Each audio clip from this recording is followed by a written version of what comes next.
प्रधानमंत्री जी, चुनावों में हम इस वक्त एक बड़ा सवाल, भ्रष्टाचार के खिलाफ जो भी कार्रवाई देश भर में हो रही है, हर कोई उसका समर्थन कर रहा है। अभी आपने बिहार के बक्सर में एक रैली में बात कही कि तेजस्वी यादव अपनी जमानत का जुगाड़ कर ले। अरविंद केजरीवाल हैं दिल्ली के मुख्यमंत्री, इसके अलावा हम हेमंत सोरेन की बात करते हैं, ऐसे कई नाम हैं। आप इन पर कार्रवाई की बात करते हैं, लेकिन विपक्ष कह रहा है कि एक साजिश है विपक्ष को साफ करने की। क्या कहेंगे इस पर आप? Irrespective of any political party, any ideology, कितना ही बड़ा क्यों ना हो, कितना ही, लेकिन हमारे देश में हम क्या सुनते थे पिछले 20 साल के साहब, कुछ भी हो, ये छोटे छोटे बेचारों को छोटी मछलियां फंसा देते, छोटी मछलियां, मगरमच्छ तो छूट जाते हैं। अब मैं हैरान हूँ जी, मेरे देश में पूछा जा रहा है कि आप मगरमच्छ को हाथ क्यों लगाते हो। इस देश 30 साल से ये पूछ रहा था कि मछलियों को पकड़ रहे हो, मगरमच्छ क्यों हाथ नहीं लगाते हो। तो एक्चुअली तो अगर ईडी या सीबीआई ये काम करता है तो उनका सार्वजनिक सम्मान होना चाहिए। अगर आपके गांव में भी 5 साल पुराना कोई केस सॉल्व नहीं होता हो, लेकिन कोई एक अफसर आकर कर देता है तो पूरा गांव उसको सम्मानित करता है। क्यों? कि भाई इसने सही काम किया। और दूसरा, इसमें कागजी में हो सकता है आप कोर्ट में विधा विवाद करोगे, कैमरा के सामने नोटों के पहाड़ दिख रहे हैं भाई, इसको मना कैसे कर सकते हो। 2004 से 2014 तक 34 लाख रुपया यानी स्कूल बैग में आ जाए 34 लाख रुपीज ईडी ने जब्त किए थे। ठीक है। 2014 से 24 2200 करोड़ रुपया, 2200 करोड़, 70 टेम्पो लगेंगे उठा के ले जाने में। अब ये देश देख रहा है, आप गाली फिर नहीं दे सकते जी, आप किसी भी हालत में गाली नहीं दे सकते हो कि गलत हुआ है। अब ये बड़े बड़े लोग अंदर है, कौन होगा कौन नहीं होगा न मुझे पता है, न मेरी सिस्टम को पता है। कागजों को पता होगा, फाइलों को पता होगा कि कौन कहाँ है, लेकिन मुझे पता हो या ना हो, जिसने पाप किया उसको पता है कि उसका नंबर लगने वाला है। मुझे पता नहीं किसका लगेगा, लेकिन जिसको जाना है उसको तो पता ही है उसका नंबर लगेगा, तो उसने पाप किया उसको मालूम है जी। मोदी जी, आप फ्लैशबैक पे लेकर गए तो मुझे याद आया 2014 के 22 अप्रैल पहली बार, तब आप गुजरात के मुख्यमंत्री थे, तो हम मिले। तब एकदम currently chit fund scam Saradha घोटाला सामने आया था। तो मैं सरप्राइज्ड हो गया। मैंने जब आपसे सवाल पूछा, आपके सब डिटेल्स आपको मालूम था और आपने कहा था कि कठोर कदम उठाना चाहिए, क्योंकि नहीं तो कानून पे लोगों का जो भरोसा है वो बरकरार रहना चाहिए। यहाँ 2 डेवलपमेंट हुआ है। एक है ये 2024, 10 सालों में बहुत सारे स्कैम पश्चिम बंगाल के भी हुए हैं, जहाँ अभी चार्ज ट्रायल शुरू नहीं हुआ है, फाइनल चार्जशीट नहीं आया है, चार्ज फ्रेम नहीं हुआ है।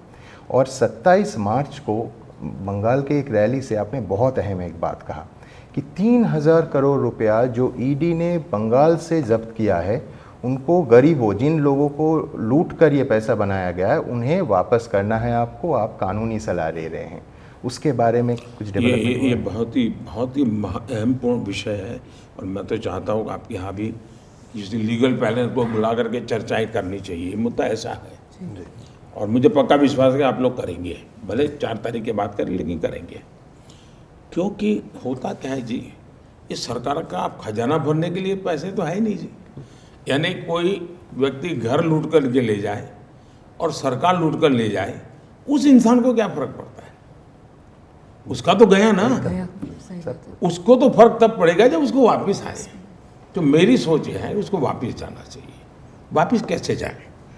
एक पैसा जिसने दिया है और जिसको दिया है उसका कोई ट्रेल प्रूफ पक्का होना, मनी ट्रेल, हाँ, मनी ट्रैक होना चाहिए।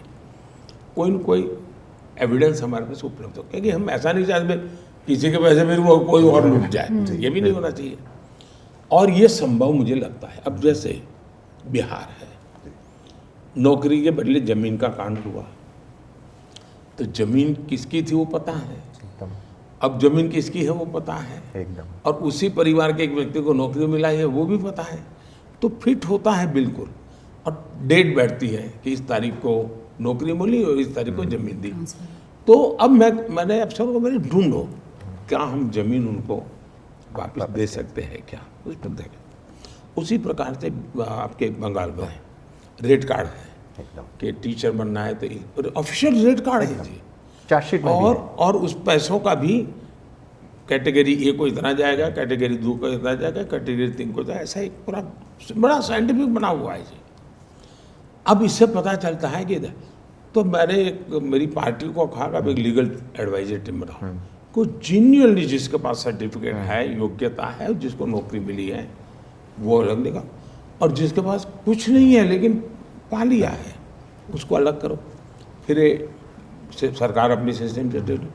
तो 3,000 करोड़ रुपया सरकार ने जब्त किया हुआ, और प्रॉपर्टी के हिसाब से दे तो मैं 1.25 लाख करोड़ रुपए के अटैचमेंट है, 2200 करोड़ तो कैश, 1.25 लाख करोड़ का हमने। अब जैसे केरल में वहाँ कोऑपरेटिव बैंक चलती है, ज़्यादातर कोऑपरेटिव बैंक्स लेफ्ट वाले चलाते हैं। सभी कोऑपरेटिव बैंक का बहुत बड़ा स्कैम है जी। ये मिडिल क्लास लोगों ने बड़ी मेहनत के जमा किया हुआ पैसा है, तो पता है पैसा किसका था, बैंक डूब रही है। तो मैंने कहा भाई ये इनकी प्रॉपर्टी अटैच करो, उनकी प्रॉपर्टी अटैच की है। अब मैंने कहा उसमें से जिनका पैसा है कितना परसेंटेज दे सकते हैं, देखो सबको समान रूप से बांट कर दे देंगे, वो प्रक्रिया चल रही है। दूसरा पिछले दिनों अलग अलग जो मुझे मिला उसमें से अब तक 17,000 करोड़ रुपये, 17,000 करोड़ रुपये हम ऑलरेडी दे चुके हैं अब तक। तो ये जनता का पैसा है, ये जनता को मिलना चाहिए, और ये पॉसिबल है। हाँ ये मैं बताऊँ। दूसरा एक जो काम हो रहा है, हमने जो अंग्रेजों के ज़माने से हमारा पिनल कोड आईपीसी था, वो हमने न्याय संहिता में परिवर्तित किया है। उस न्याय संहिता की जो सुविधाएं हैं उसमें एक है कि एसटी जो प्रॉपर्टी जब्त करते हैं उसको जजमेंट आने तक इंतजार करने की जरूरत नहीं, आप उसका निकाला कर सकते हैं। उसको चीज़ें बनेंगी, उसका रूल्स एंड बनेंगे, 1 जुलाई से वो लागू होगा। आप ये जो बात कह रहे हैं मतलब बिल्कुल इनोवेटिव सा आइडिया, और मुझे लगता है ये कहने के बाद हो सकता है जब ये इंटरव्यू चले उसके बाद मैं ट्रोल भी हूँ, लेकिन अगर ऐसा होता है तो ये भ्रष्टाचार के खिलाफ जो मुहिम है दुनिया को दिखाने वाला, ये वाकई में मोदी का मास्टर स्ट्रोक बनेगा। एक मैं देखता हूँ कि शायद आपके सवाल का मैं एक और पहलू बताना चाहूँगा, मुझे ऐसे विचार है। 2014-19, 19-24, 24-29 है, 24-29, 14 से 19 अफसर भी हेजिटेंट से दे न दे, बताएं न बताएं, ओनरशिप कौन लेगा, हम मर जाएंगे, हमको दुश्मनी करे वगैरह वगैरह। 19 से 24 को विश्वास हुआ कि भाई ये तो कोई पॉलिटिकल भाषणबाजी नहीं, एक आदमी है, कमिटेड है जी। फिर दूसरा मेरा जीवन भी देखा उन्होंने, तो उनको लगा कि यार ये कोई गपबाजी नहीं है, पॉलिटिशियन से कुछ अलग है, ये विश्वास पैदा हुआ। तो 19 से 24 में मुझे सिस्टम का सपोर्ट मिला।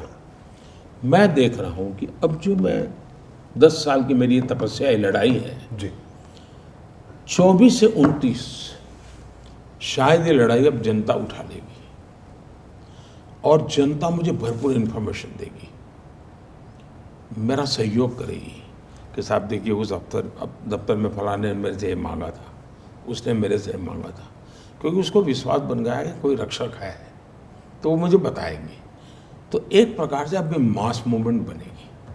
24 to 29 फिर कोई गाली गलौज नहीं करेगा, भ्रष्टाचार के खिलाफ कोई भी मांगेगा कि ठहरो भाई मैं आपकी फ़ोटो निकालता हूँ, जैसे मैंने अभी एक सुझाव दिया जी कि भी आप ट्रेन में टिकट चेकर टिकट बिना टिकट लोगों को पकड़ता है, लेकिन कुछ लोग ऐसे होंगे जो बार बार पकड़े जाएंगे, तो जो 10 बार से ज़्यादा बार बिना टिकट पकड़ा जाए उसकी फ़ोटो वहाँ प्लेटफॉर्म पर लगा कि ये सज्जन इस तारीख को पकड़े गए, इस तारीख को पकड़े गए। मैंने कहा देश देखेगा, तो वो बगल में बैठा हुआ, अच्छा ये बिना टिकट वाला आया है, वही चक्कर को बुलाएगा, यार वो आ गया है, हैबिचुअल ऑफेंडर। बिल्कुल ये होने वाला है जी, मैं ये देख रहा हूँ जी।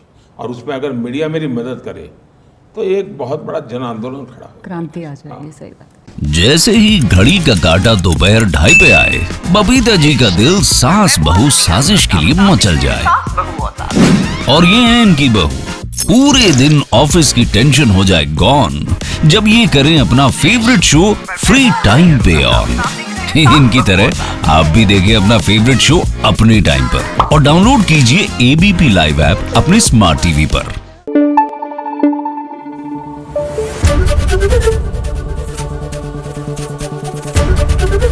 एबीपी न्यूज आपको रखे आगे।